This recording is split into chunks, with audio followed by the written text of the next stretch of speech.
Yeah, I should really change my clothes today. Guess I'll do that.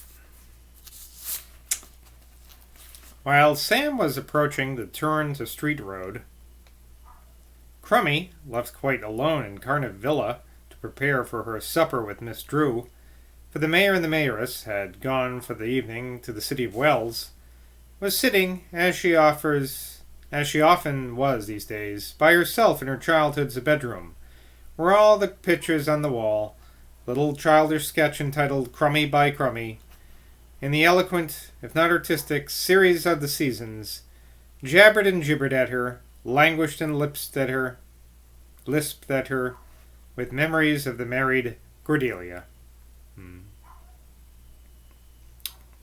As usual, the younger daughter of Gerd of Glastonbury sat on the edge of her maiden bed, admiring her legs.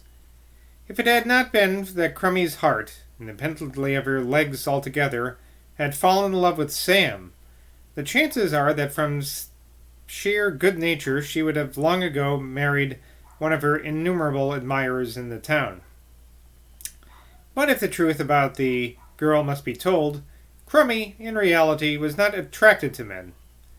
This is a paradox which poor Cordelia, who was strongly attracted to men, and was now living a life of intoxicated eroticism with Mr. Evans, would have laughed at, considering how the sight of Crummy's admirers had troubled her.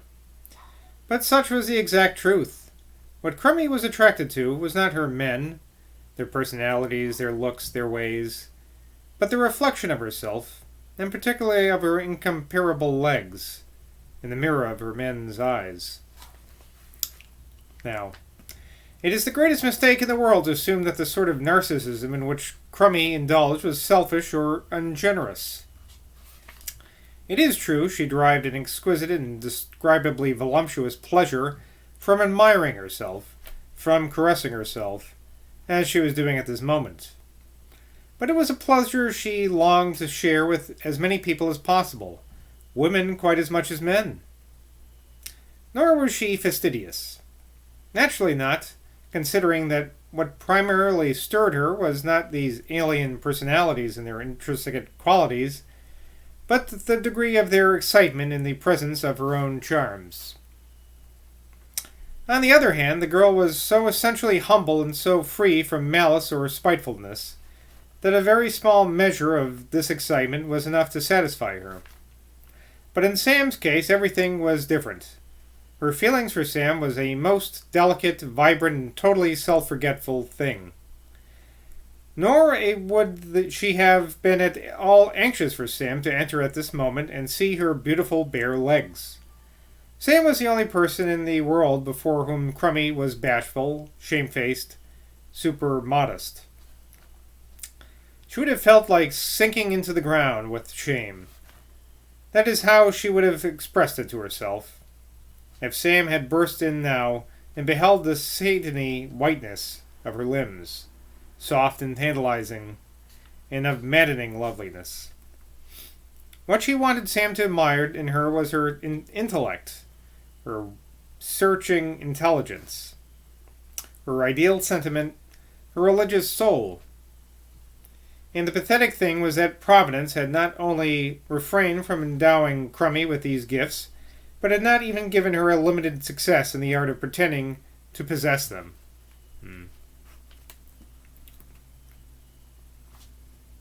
Crummy's unique gift for nature, the most exquisite thighs that had been seen in Glastonbury since those of Merlin's perfidious Ninu, and which to herself in her orgies of narcissism were so pleasure-yielding, were, as far as Sam was concerned, something almost to be ashamed of.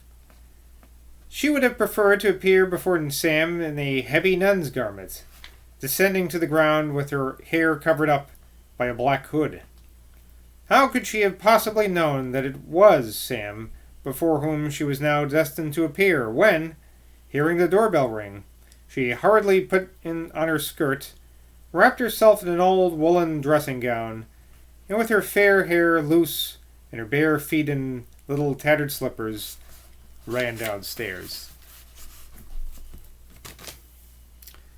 Her feelings when she saw him standing there were so overwhelming that for a second she swayed in the doorway and nearly fainted away. Had she done so, it would have been precisely in the manner of these tender, impossible heroines of the only works of art she had ever honestly enjoyed. What she felt was something that no consecutive human language, trying to convey a clear-edged impression, could possibly express.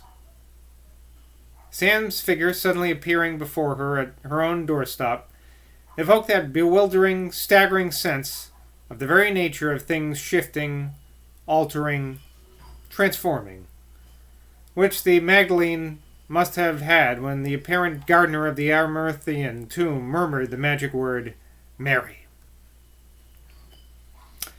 It was not so much a living man she saw, as her whole secret life, all the gathered up and accumulated longings, reserves, broodings, dreams of the last 12 months.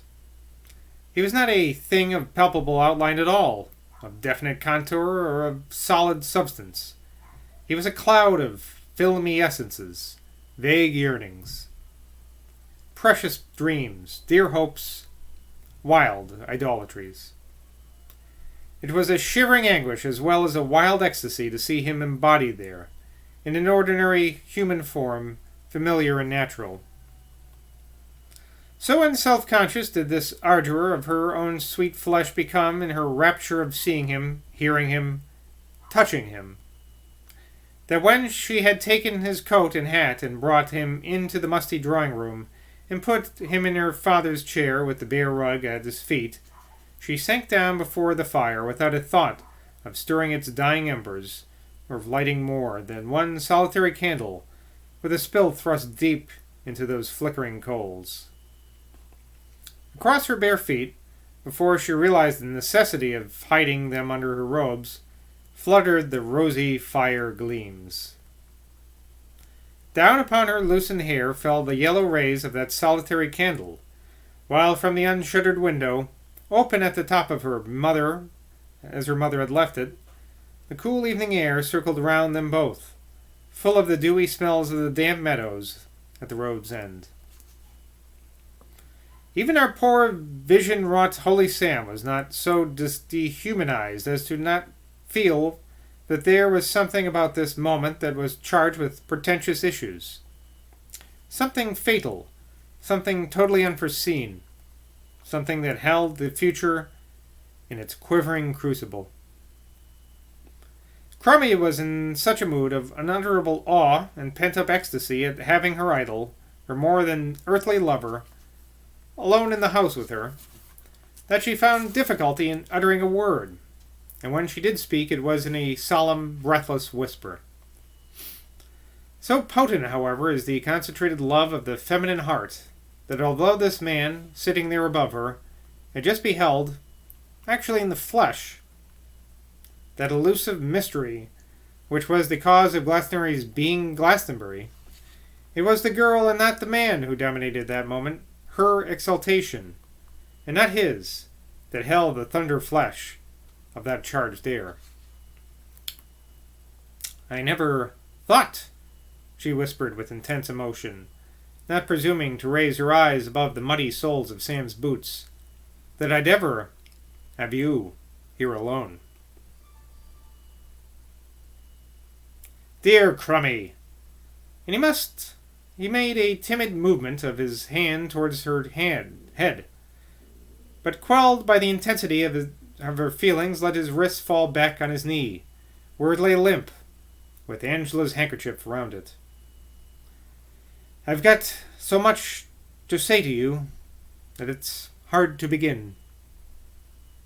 She made an effort to lift up her face and smile at him, but down her fair head sank again, as if she had been rehearsing once more her pageant part of the Lady of Shalott. "Dear Crummy!" he repeated in a scarcely more audible voice than her own. But then, gathering up the happiness within him as if it were a crystal cup that he stretched out to her, "I've had an experience today, Crummy," he said, "that had unsettled all my ideas, that's made me feel as if I'd never lived till today. I told Nell once, Crummy, that I thought I had a dead nerve in me. Well, well, you don't want to hear about that. But it was true. But I can understand you, the girl murmured. You needn't stop telling me for any reason. No, not for any reason. It wasn't a fancy, it wasn't a madness, he went on. Crummy dear, I saw it. Yes, I saw the GRAIL itself. Now that he had told her, instead of his happiness being less, it became greater. Her long, slow, grave, childish looks of absolute faith made him feel that this was the first time he had spoken of it to anyone. To those other people he must have been speaking of something else. And the effect isn't had on me, Crummy, is to make me feel... And the effect that's had on me, Crummy, is to make me feel that I've seen eternity, capital E. So that's now I needn't worry about myself about any more about so many things. Behind the tortured Christ, behind the other Christ, behind the people we love and the people we've hurt, behind everything that's sacred to us, is eternity. Do you know what I mean, little Crummy? I feel now. There was a poignant tenderness, not so much an affectionate or even human tenderness, as it was something resembling the feeling her father would have shown for a wounded loach, about the tone in which he spoke to her. And it seemed in a sense to be a grotesque tone for that superbly beautiful creature crouching between the candle flame and the dying coals. I feel now that my life has really finished itself, accomplished itself somehow. And what I want to do now is just to take it as it is and to give it to anyone, to anything, to whatever comes along, following chance and accident, and not bothering very much.